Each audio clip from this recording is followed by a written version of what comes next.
శ్రీశైలం అభివృద్ధి విషయంలో గురు శిష్యులు ఒకే దిశలో ఆలోచిస్తున్నారా? ఏపీలో చంద్రబాబు, తెలంగాణలో రేవంత్ రెడ్డి శ్రీశైలం అభివృద్ధిపైనే దృష్టి పెట్టడం యాదృచ్ఛికమే అయినా ఈ శైవ క్షేత్రం రూపు మాత్రం మారిపోనుంది. శ్రీశైలం ఆలయం అభివృద్ధి కోసం 1657 కోట్ల ఆర్థిక సహాయం చేయాల్సిందిగా ప్రధాని నరేంద్ర మోదీని కోరాలని ఏపీ ప్రభుత్వం ఆలోచిస్తోంది.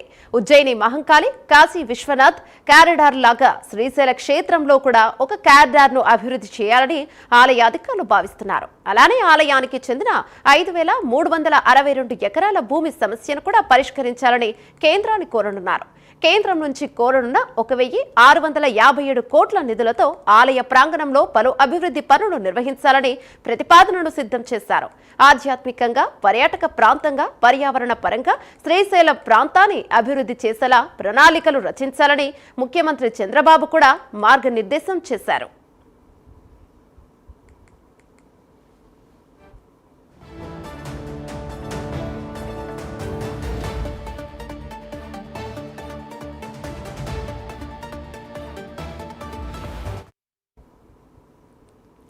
మరోవైపు తెలంగాణ కేబినెట్ కూడా శ్రీశైలం ఎలివేటెడ్ కారిడార్ నిర్మాణానికి కూడా ఆమోదం తెలిపింది. వాస్తవానికి ఇది కేంద్రం ప్రతిపాదించిన ప్రాజెక్టే.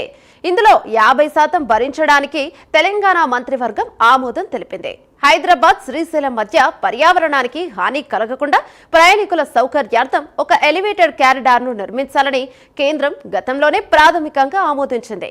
ఈ ప్రాజెక్టు నల్లమల అటవీ ప్రాంతం గుండా వెళ్తుంది. కారిడార్ వస్తే రాత్రిపూట ప్రయాణాలకు కూడా వీలు కల్పిస్తోంది. ఇది ప్రస్తుతం ఉన్న రహదారి ట్రాఫిక్ ఇబ్బందులను తగ్గించి ప్రయాణాన్ని సులభతరం చేస్తోంది.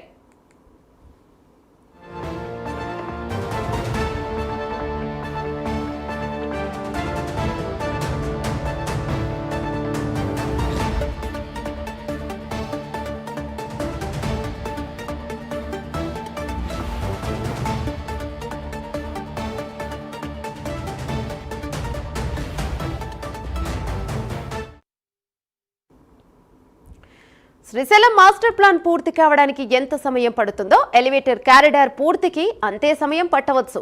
ఇవి రెండు కూడా కేంద్రం కనుసన్నల్లోనే జరగాల్సి ఉంటుంది కనుక ఏపీ సర్కార్ దీనికోసం ప్రత్యేక చొరవ చూపించే అవకాశమూ ఉంది.